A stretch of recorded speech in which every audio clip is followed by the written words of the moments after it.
In response to this special reports brought to you by SWARK Today recently, where we investigated the identity of the perpetrator performing the theft of family holiday keepsakes, the team decided to conduct an in-depth investigation into the motivation of this Christmas creeper.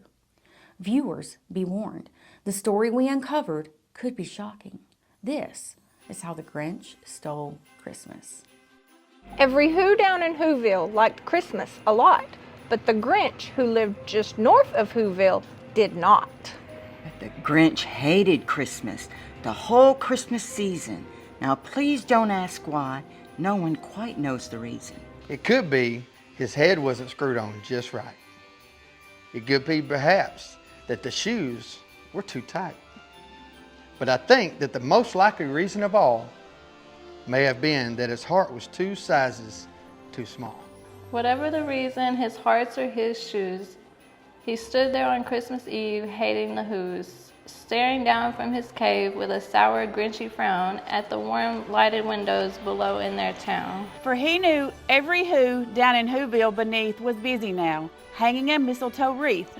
And they're hanging their stockings, he snarled with a sneer. Tomorrow is Christmas, it's practically here. Then he growled with his Grinch fingers nervously drumming. I must find some way to stop Christmas from coming.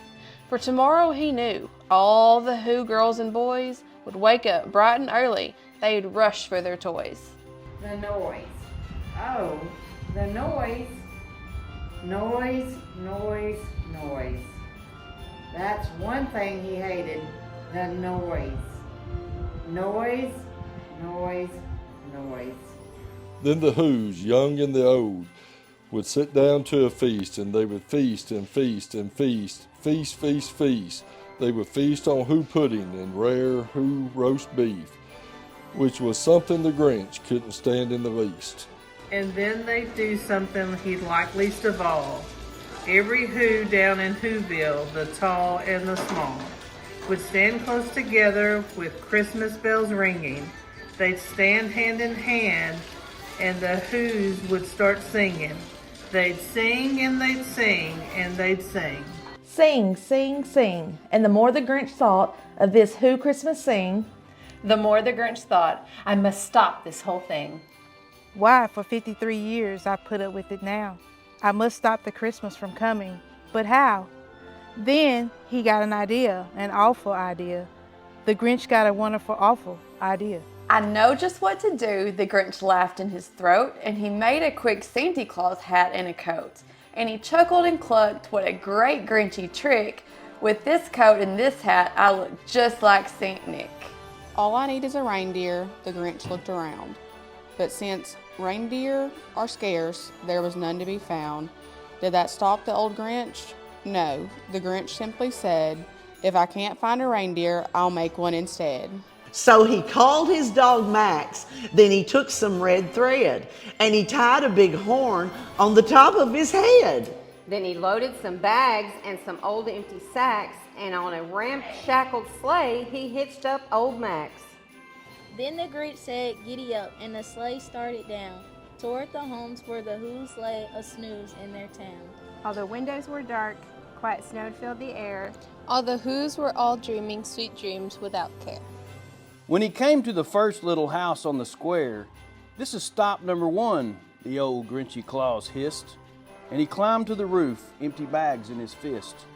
Then he slid down the chimney, a rather tight pinch, but if Santa could do it, then so could the Grinch.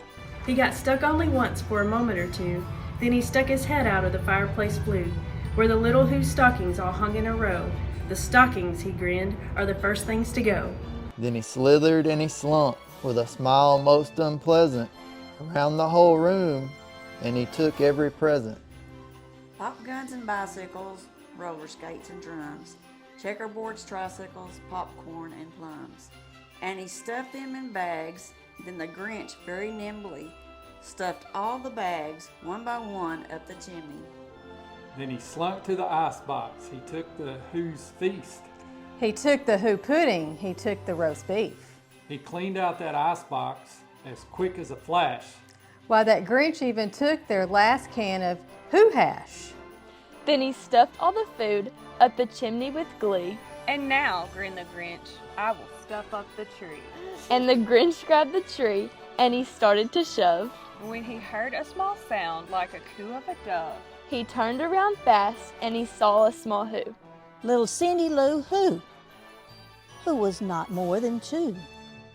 The Grinch had been caught up by this tiny Who daughter who had got out of bed for a cup of cold water.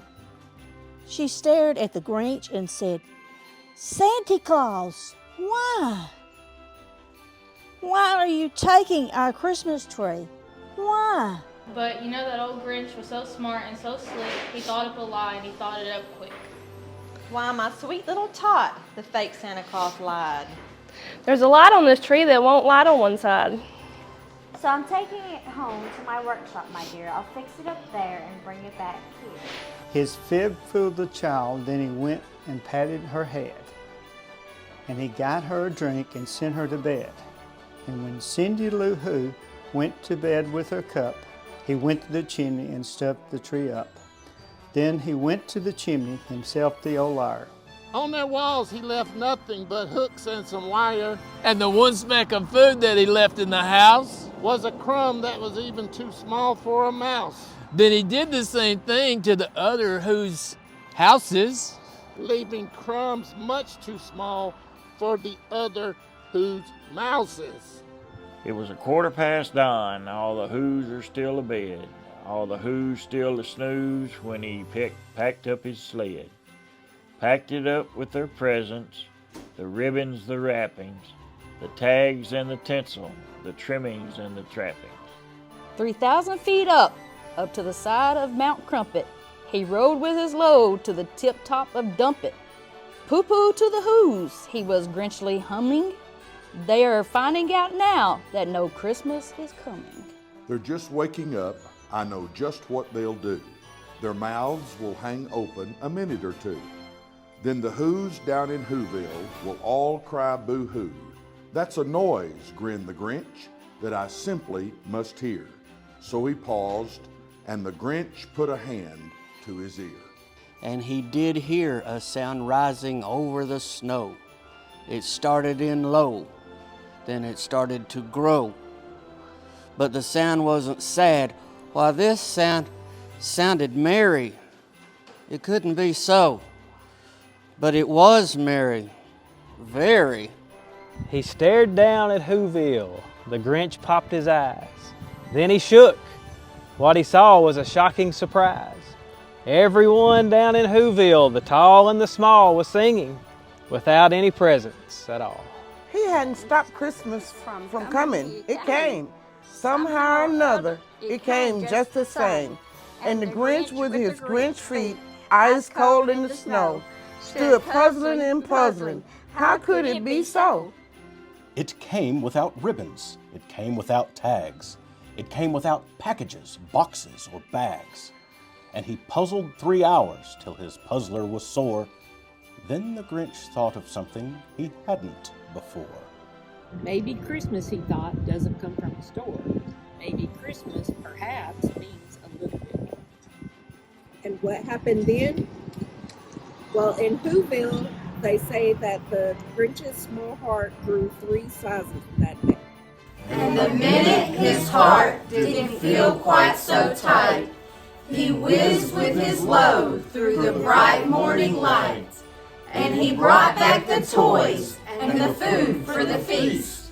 And he himself, the Grinch, carved the roast beast.